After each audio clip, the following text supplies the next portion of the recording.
I'm Corbett Wall with DV Auction, here with your feeder flash for Thursday, July the 13th, where it seems like Christmas in July. Get a higher fat cattle market right here in the heat of the summer when we just all knew that things were going to be fading off and getting lower as your box beef cutout values are tanking every single day and just going $35 to $40 lower than they were just a few weeks ago, and continuing to drop and not really looking like they're going to find any support anywhere. But your board up the limit in the middle of July here, whenever your market's supposed to be going down, and you're marketing a ton of cattle this week with your two big major videos on there, and then all your on-site cattle auctions having decent runs because they were shut down over the 4th of July holiday. But it sure seems like Christmas in July.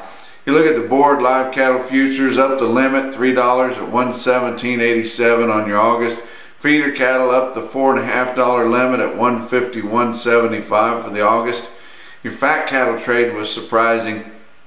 Started out with the Fed Cattle Exchange online auction, which turned out to be a pinch better than last week's trade, which you don't see happen very often.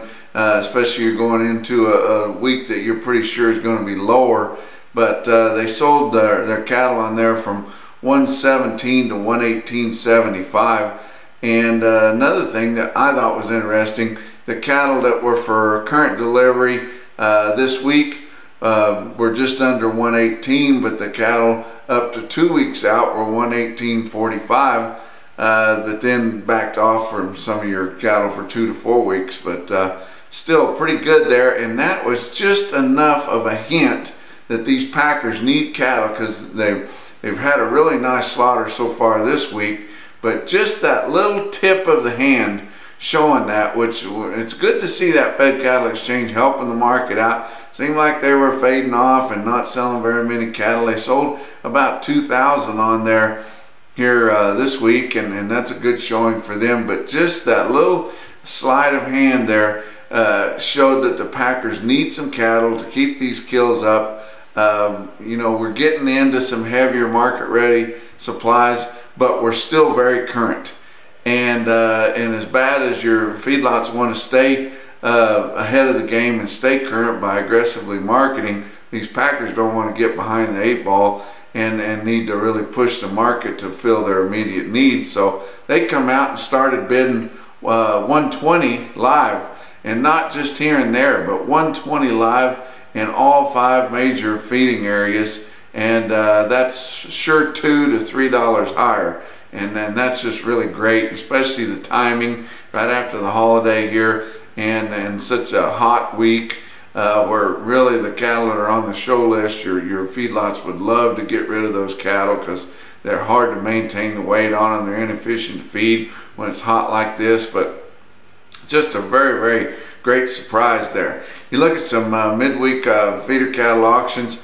OKC West and El Reno, Oklahoma, 8,900 head, including the 2,800 calves that they had on Tuesday. But a good run, nearly over 6,000 head on your yearling feeders. But you compare that to 2 weeks ago, and most all of it was the help from the board there on Wednesday. But feeders trading $3 to $5 higher. On Tuesday, the lighter run of calves sold steady to $5 higher. So a great week there at OKC West. But as good as OKC West is, it's just still a little bit too farther south, and the cattle don't have quite enough hair on them to go to some farmer feeders in the northern plains this time of year, as those cattle will be heading into the fall.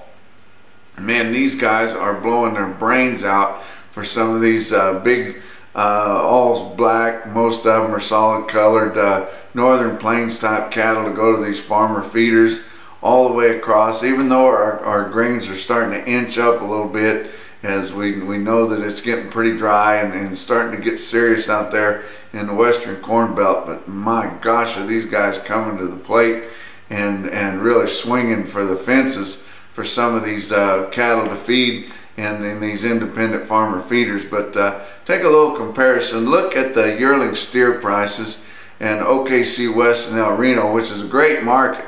and probably the best market in the Southern Plains. Sure not wanting to disparage them, but look at that compared to Bassett, Nebraska, up there where, you know, it's mostly seed corn caps sitting in the seats for somebody that's buying for them. But you know, in OKC West, where they have a lot more of them there. But your 7-weight steers there average 150, 142. Or in Bassett, they averaged over 162. Your 8-weight steers in OKC West, 146.84 on the average. The 8 weights at Bassett, 163.85. You know, they're still bovines, 4 legs and a tail. The same kind of thing there. 9-weight steers in El Reno, 138.68. And in Bassett, 963, quite a bit heavier than the ones in El Reno, 150.112. But and the reason those markets were so good had a lot to do with what happened on Wednesday with the fat cattle trade, the higher board, everything that was going on. Your videos, both the Superior video, which will run again here late in the week. Now your Western video market is done. They finished up their 120,000 almost on Wednesday there, but they were dollars and dollars higher for similar type lots than they were just the day before, because this up the limit, you know, in the middle of July and higher fat cattle, that's just hope. You know, it just lends a lot of support, and it was sure better on the video on Wednesday than it was Monday and Tuesday. I want an individual quote there on Wednesday. Mole stomping grounds there at St. Joe Stockyards, St. Joseph, Missouri, had a load of 762-pound steers. Belonged to my good friend Mike Frieden. Backgrounds those cattle, buys real light calves, and just buys them, you know, 1 or 2 at a time.